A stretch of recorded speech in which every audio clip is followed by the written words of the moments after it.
C'est une canicole qui montre ce dont on a déjà parlé, où on n'a pas voulu quitter le modèle binaire entre piétons et les voitures, et où il n'y a pas de place pour le vélo. Où les vélos, ils peuvent aller sur la Lune. Voilà. Alors j'explique. Regardez, vous êtes ici sur une piste cyclable. Déjà, c'est scandaleux. On est là pour défendre le vélo. Vous êtes... Non, je plaisante. Mais pourquoi on y est? Je vais vous dire pourquoi. C'est parce qu'intuitivement, malgré l'effort qui a été déployé pour donner une différenciation de couleur à cet espace, on a vite fait de marcher dessus. Ah, pardon, oui, en fait, intuitivement, cet espace, même si un véritable effort a été fait, la différenciation n'est pas assez forte. Parce que déjà, il n'y a pas de changement de niveau, par exemple. Mais le pire, c'est que cette piste cyclable, elle est sur le trottoir. Donc on est toujours un peu dans cette idée que, en fait, si on va faire quelque chose pour le vélo, on ne va pas mettre en question le modèle binaire voiture, piéton. C'est-à-dire on va soit mettre le vélo chez les piétons, soit on va le mettre chez les voitures, comme ça a été le cas ici.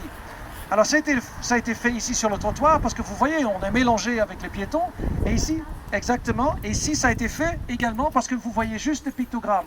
Comme si ce pictogramme allait apporter de la sécurité au vélo. Alors, il est connu, le pictogramme, ça n'apporte zéro efficacité. Ça montre juste, par exemple, que dans un double sens cyclable, comme là-bas, ça signale à l'automobiliste, attention, vous pouvez rencontrer une cycliste, mais il n'y a pas de sécurité que ça apporte. Donc, merci. Oui. Oui. Ça donne l'impression que les cyclistes devraient serrer à droite entre le caniveau et la zone d'empâturage des voitures stationnées, qui est à peu près la zone la plus dangereuse sur une route. Donc qu'est-ce qu'on aurait pu faire? Parce qu'on n'est pas là pour râler et rouler, on est là aussi pour proposer quelque chose. Par exemple, là où il n'y a pas du tout sur cet axe, il y a zéro protection, déjà pour créer de l'espace pour les vélos, il faut le prendre quelque part. Bon, il y a de la place qui a été donnée de part et d'autre au stationnement automobile. Est-ce qu'on peut le mettre en question? Voilà, c'est une question à étudier. Premièrement, si vraiment on ne veut ou on ne peut pas mettre en question ce stationnement, dans ce cas-là, on peut passer à ce qu'on appelle la chaussée douce. C'est la circulation la chaussée pour la circulation douce. C'est-à-dire, plutôt que de faire en France, on a une route, on a une ligne au milieu, un côté pour les voitures, l'autre côté pour l'autre voiture, et les vélos, débrouillez-vous, on fait autre chose, on supprime la ligne au milieu, et on met deux petites lignes sur le côté pour d'abord dessiner des bandes cyclables, et on laisse une seule voie au milieu, ça s'appelle une chaussée centrale banalisée pour les voitures. Et là, ce seront les voitures qui vont partager cette seule voie banalisée centrale. Et du coup, on crée cette situation de partage de la route qui pourrait fonctionner mieux, parce que là, le vélo aura un espace pour lui. Donc ça, c'est une autre solution. Maintenant, je vais signaler un autre problème qui est invisible aux yeux et que moi, j'ai appris grâce au guide de Paris-en-Salle. Il me reste d'ailleurs un exemplaire. Je ne veux pas vous quitter sans avoir vendu tous mes exemplaires. Donc, s'il vous plaît, 20 €, vous allez vous régaler ce soir. Alors, ce sont les virages à la française. Ça, regardez ce virage ici. C'est un virage qui n'est presque pas un virage. En tant qu'automobiliste, vous ne vous rendez presque pas compte que vous faites un virage tellement elle est douce. C'est-à-dire, vous n'avez pas du tout besoin de freiner, de décélérer. Vous partez à 60 à l'heure direct. Alors aux Pays-Bas, qu'est-ce qu'on aurait fait? On aurait fait quelque chose comme ça. Et là, en France, on va peut-être dire, oui, mais c'est compliqué pour l'automobiliste. Ben oui, mais c'est fait exprès. C'est pour que, oui, pour le pompier, il y a sans doute des raisons, mais là, je peux te dire qu'on peut tout à fait créer un angle un petit peu plus anguleux pour inciter physiquement l'automobiliste à ralentir un peu. Si après on nous dit, oui, mais monsieur Van Osteren, c'est problématique pour les voitures, dans ce cas-là, ma question est la suivante. Qu'est-ce que vous voulez? Est-ce que vous voulez une ville où les voitures peuvent rouler à fond la caisse sans jamais s'arrêter, où vous n'avez pas de qualité de vie? Ou est-ce que vous voulez une ville avec une qualité de vie où les voitures parfois doivent faire un petit peu attention et rouler? Et si on pose ces questions dans ces termes-là, les gens ils vont dire « Ah mais donnez-moi une ville agréable ». Voilà. C'est vrai que quand j'ai fait la reconnaissance avec Stein et Philippe, moi je suis un usager lambda en fait, qui a complètement intégré les aménagements qui ont été faits et qui cherche tout le temps en fait à s'adapter à l'aménagement plus que l'aménagement à s'adapter à mon mode à moi.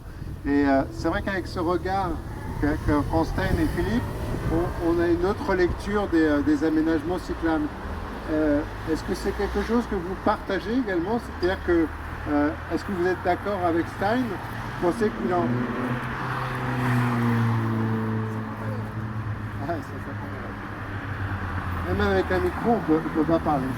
Alors que il n'y a pas beaucoup de voitures. Hein. C'est-à-dire qu'il en suffit de 2 ou 3 en fait pour tout gâcher. Est-ce que vous êtes d'accord avec Stein ou avec moi? Qu'est-ce que vous pensez de cet aménagement? Est-ce que quelqu'un veut prendre la parole?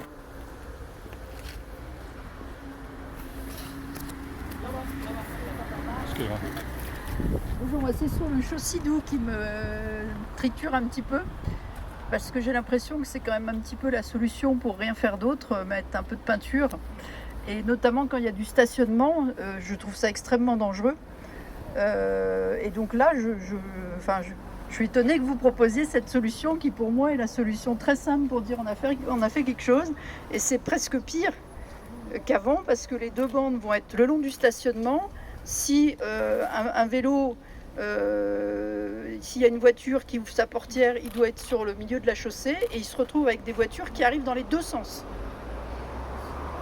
Normalement, moi, je sais que le CEREMA dit pas de stationnement avec le Chaussidou. Et il y a beaucoup de maires qui maintenant connaissent le Chaussidou et qui se disent bah super, on va faire un Chaussidou et puis comme ça, les voitures restent stationnées, on s'embête pas et puis tout le monde est content. Vous pouvez juste nous rappeler ce qu'est un Chaussidou? C'est le mécanisme où en fait vous avez une bande de chaque côté de la voie qui est pour les vélos, mais où les voitures ont l'autorisation de passer et théoriquement doivent passer derrière le vélo et attendre que la voie centrale soit libérée de la voiture qui arrive en face. Je ne sais pas si c'est clair. Et le problème, donc, c'est pas une bande cyclable, donc il y a que des petits chevrons, et la voiture a le droit de se décaler dessus. Voilà. Et surtout, donc, ça allonge, quand il y a du stationnement, ça allonge les voitures en stationnement. Je peux juste rajouter sur le Chaussidou. Jusqu'à présent, j'en ai vu quelques-uns des Chaussidou en France et j'ai pas encore vu une seule voiture le prendre correctement en fait. Non mais c'est normal, les gens ont passé le permis il y a longtemps, ça n'existait pas du tout et on voit qu'on n'arrive même pas à leur expliquer les sas vélo. Faire de la pédagogie sur c'est quand même un aménagement compliqué à expliquer et à faire rentrer dans les mœurs. Tout à fait. Je voulais être le dernier à dire que même une bande cyclable soit une solution. Voilà, il faut être clair là-dessus. Je repars au principe que j'ai lancé au début. Effectivement, tout à fait, vous avez 200% raison. La solution, c'est la séparation physique des vélos motorisés. Il n'y a aucun doute là-dessus. On essaie juste de proposer une gamme. Voilà, si on veut vraiment créer cette séparation, dans ce cas-là, il faudrait le mettre en sens unique. Et là, vous allez découvrir qu'il y a je ne sais pas combien de bus qui y passent. Il faut des négociations avec la RATP, c'est très compliqué. Mais c'est des choses effectivement envisagées. Donc effectivement, ce n'est pas la solution idéale. Ah là là, il pleut. Alors je vais peut-être protéger le micro quand même. Donc effectivement, ce n'est pas du tout la solution idéale. Voilà. Est-ce qu'il y a d'autres remarques? Parce que j'ai perdu ce que je voulais ajouter à ça. Je voulais juste viscéralement réagir.